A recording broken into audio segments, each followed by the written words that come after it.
Hello and welcome back to This Week in Politics. I'm Alaina Jonathan. And I'm Lexie Cutmore. Well, election season is in full swing. We'll be breaking down the latest news in local and national politics. But before we get into that, if you have not registered to vote, it's not too late. You have until October 10th to submit your application to vote in the general election. That's right. The general election is on November 5th, but if you can't vote on that day for any reason, early voting starts on October 26th and ends on November 3rd. At the end of last semester, we left off with the impeachment of President Donald Trump. Since then, the impeachment trial has concluded. On December 18th, House Democrats approved 2 articles of impeachment against the president, voting 232 to 197 on Article 1, abuse of power, and 229 to 198 on Article 2, obstruction of Congress. The charges against the president later moved to the Senate, where 67 votes were needed to impeach the president. The first article, abuse of power, was rejected 48 to 52. The second article, obstruction of Congress, was quashed 47 to 53. This effectively acquitted the president of all charges.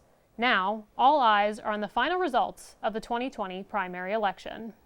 Electronic voting has existed for years, but voters often question the accuracy. Microsoft's newest development could help alleviate some of those worries that are associated with electronic ballots. Election Guard, an open-source voting machine software, could ensure that every vote is counted accurately. According to Microsoft, voters would make their choice by touchscreen, print out 2 copies, and place one in the ballot box. The other copy has a QR code and can be taken home. When the polls close, voters can use that code to ensure that their vote was counted.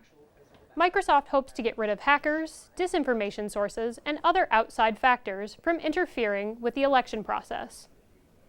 Election Guard is still in its testing phase and likely won't be used in the voting process until 2024.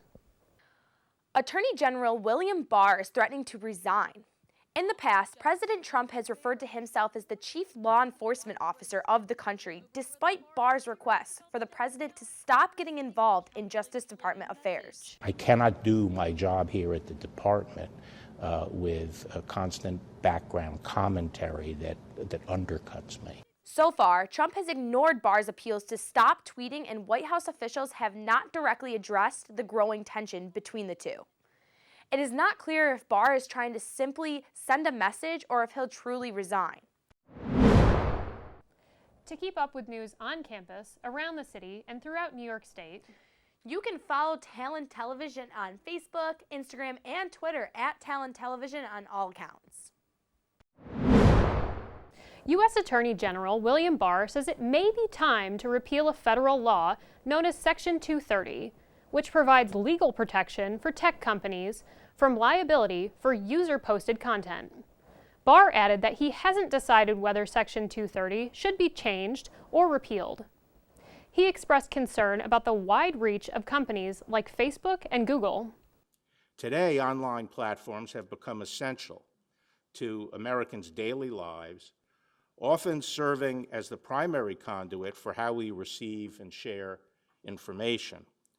No longer are tech companies the underdog upstarts. They have become titans of U.S. industry. Given this changing technological landscape, valid questions have been raised on whether Section 230's broad immunity is still necessary, at least in its current form.